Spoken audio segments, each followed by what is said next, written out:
Ново поскапување на горивата, цената на бензините скокна за 7, а на дизелот за 6,5 денари, одлучи регулаторната комисија за енергетика. За една недела ова е второ зголемување на цените на нафтените деривати, па така со корекцијата направена минатиот понеделник. Кај бензините е повисока за 12 денари, а кај дизелот за над 20 денари. Стопанствениците и експертите алармираат, ако не се преземе нешто следи бран поскапувања. Од Стопанската комора за Телма соопштија дека сега на удар е транспортот, па другите дејности. Состојбата е крајно загрижувачка. Ова е второ поскапување на горивата за краток период и секако дека ќе се одрази и на цените во други гранки.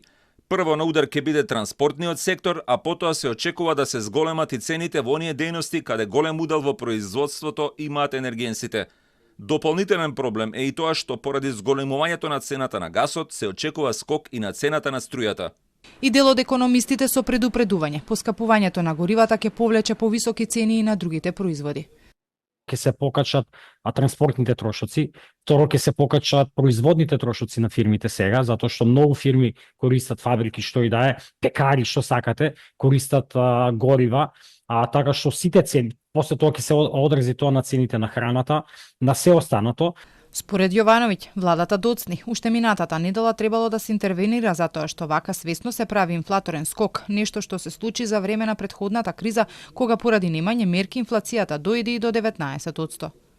Се разбира, ако треба да се зборува со фирмите, ако фирмите кажат не можеме да функционираме вака, нашите цени се зголемени исто така, во ред, може да се преговара со нив, да се најде некои мерки, некоја поддршка, да се намали некоја давачка таму, ама мора да се спречи овој првичен удар, затоа што ако не се спречи, ќе заврши исто како 2022 година, кога имавме енормна инфлација и илјадници, десетици илјади луѓе западна во сиромаштија. Нафтената компанија Окта пак до крајот на март воведува попуст од 2 денари по литар гориво за сите трговци кои набавуваат од нив. Сепак од Макпетрол посочуваат дека се уште од добавувачот Окта нема добиено официјално известување за намалување на цената, кое беше најавено на пресконференција минатата недела. Дополнително, според Макпетрол, со оглед на состојбата се очекува цените на суровата нафта и натаму драстично да растат, а тоа значи дека трговците и натаму ќе бидат принудени да работат со загуби.